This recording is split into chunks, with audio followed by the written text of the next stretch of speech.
नमस्कार। मैं डॉक्टर ओम सुधा। मेरे गांव घोरघट से महज 1 किलोमीटर दूरी पर एक गांव है, मुड़ला मुसहरी। दलित बस्ती है। एक जाति होती है मुसहर।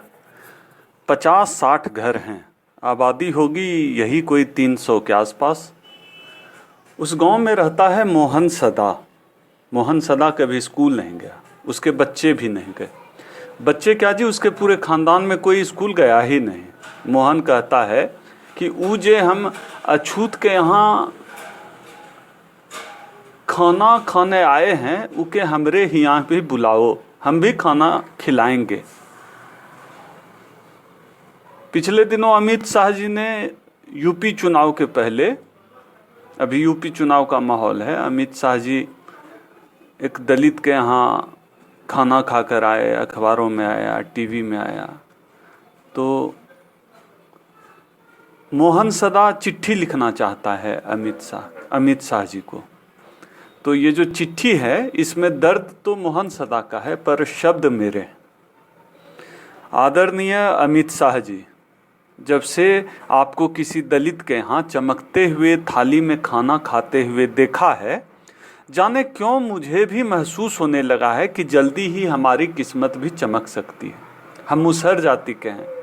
हमारी बस्ती आबादी से हटाकर बसाई गई है। हमारे गांव में बिजली भी नहीं है। एक सरकारी सामुदायिक भवन है जो चारों तरफ से खुला हुआ है, उसी को स्कूल बना दिया गया है।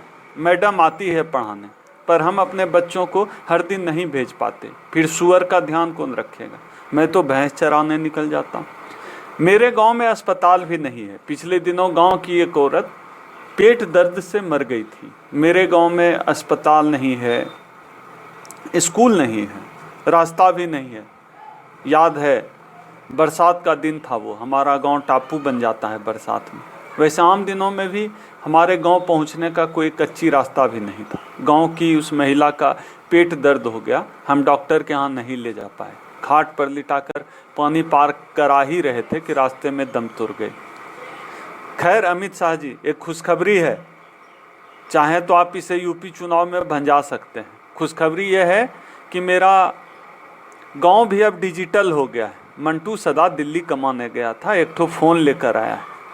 चाहे तो मोदी जी यूपी की रैली में दोनों हाथ उठाकर गरज गरज के अपन 56 इंची का सीना दिखला के बोल सकते हैं कि भाइयों एवं बहनों, देखो हमने पूरे भारत को डिजिटल कर दिया। मुड़ला मुसहरी में भी अब मोबाइल फ़ोन पहुंच गया है। देश के दलितों को हमने कहां से कहां पहुंचा दिया। जानते हैं अमित शाह जी, आपको दलित बस्ती में खाना खाते देखकर हमारा सीना चौड़ा हो गया। अब हमें यकीन हो गया है कि अब कोई खैरलांजी और मिर्चपुर नहीं होगा। अब किसी रोहित बेमुला की हत्या नहीं की जाएगी। अब किसी दलित दूल्हे को घोड़े पर बैठकर बारात जाने से कोई नहीं रोक पाएगा।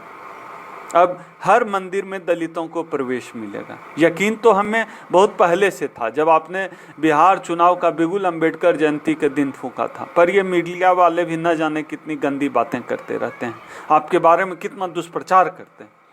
कहते हैं कि भाजपा आरक्षण विरोधी है, दलित विरोधी है। कहते हैं कि दलितों के कल्याण के लिए होने वाले बजट में आपने कटौती की है। एक बार आप इनके मुंह पर प्रेस कॉन्फ्रेंस करके कह क्यों नहीं देते कि सब झूठ है? इनका मुंह भी बंद हो जाएगा।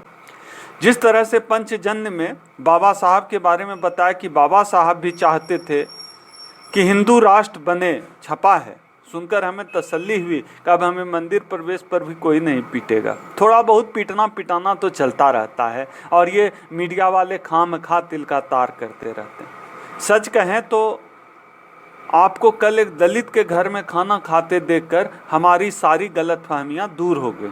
वैसे गलतफहमी तो उस दिन ही दूर हो गई थी जिस दिन आपने सिंहस्थ मेले में समरसता वाला सामूहिक स्नान किया था। सच कहता हूँ जी, मन अंदर ही अंदर स्नेह रस में भींग कर सरोबार हो गया था।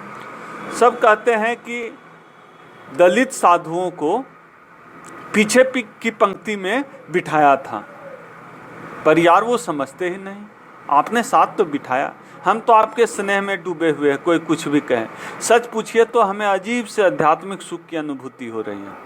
पर आदरणीय अमित शाह जी, आपको हमने ये चिट्ठी अपने यहाँ खाने की दावत देने के लिए लिखी है। कोई बता रहा था कि यूपी ने आपने जिसके यहाँ खाना खाया वहाँ बर्तन और पानी लेकर गए थे, यहाँ भी लेकर आइएगा, क्योंकि हमारे यहाँ एल्युमिनियम का पचका हुआ एक थाली और प्लास्टिक की एक कटोरी है, आप उसमें खाएंगे तो अच्छा नहीं लगेगा।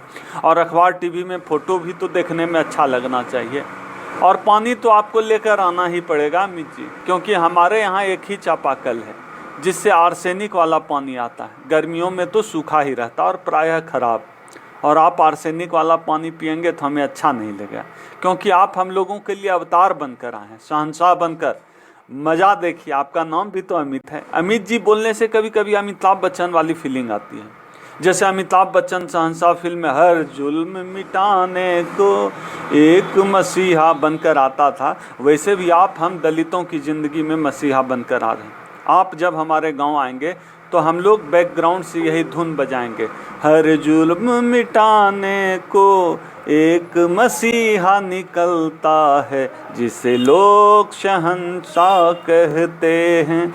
शहंशाह शहंशाह शहंशाह। अच्छी बात यह है, आप अपना बर्तन और पानी भले ही लेकर आएँ, लेकिन खाना तो आपका आप तो हमारे घर का बना ही खाएंगे। हम मूस खाते हैं साहब, घोंघा खाते हैं, तेल थोड़ा महंगा है, प्रायः उबाल कर नमक मिर्च के साथ भकोस लेते हैं, पर आप जिस दिन आएंगे तेल में अच्छे से फ्राई करके बनाएंगे मूस कढ़ी। वैसे आप चाहें तो घोंघा भी खा सकते हैं, मूस माने चूहा, पर अभी नदी सूखी पड़ी है, हम खेत से मूस खोद कर ले आएंगे। मेरी पत्नी बहुत बढ़िया और स्वादिष्ट बनाती है, सब कहते हैं, साथ खाएंगे, बड़ा मज़ा आएगा। अखबार में फ़ोटो भी छपेगी और हो सकता है कि आपके बहाने हमारे गांव में बिजली, स्कूल, सड़क और अस्पताल भी बन जाए। सो आइएगा ज़रूर। कुछ लोग यह कहकर भी आपको बदनाम करने की कोशिश कर रहे हैं कि जिसके यहाँ आपने खाना खाया वो दलित नहीं ओबीसी है, बिंद जाति। पर अमित शाह जी, हम इनके झांसे में आने वाले नहीं हैं, क्योंकि हमें पता है आप ही हैं हमारे मसीहा, असली मसीहा, हमारे शहंशाह शहंशाह शहंशाह शहंशाह। बस थोड़ा लिखा, ज़्यादा समझना। आपका अपना मोहन सदा और मुरला मुसहरी की जनता।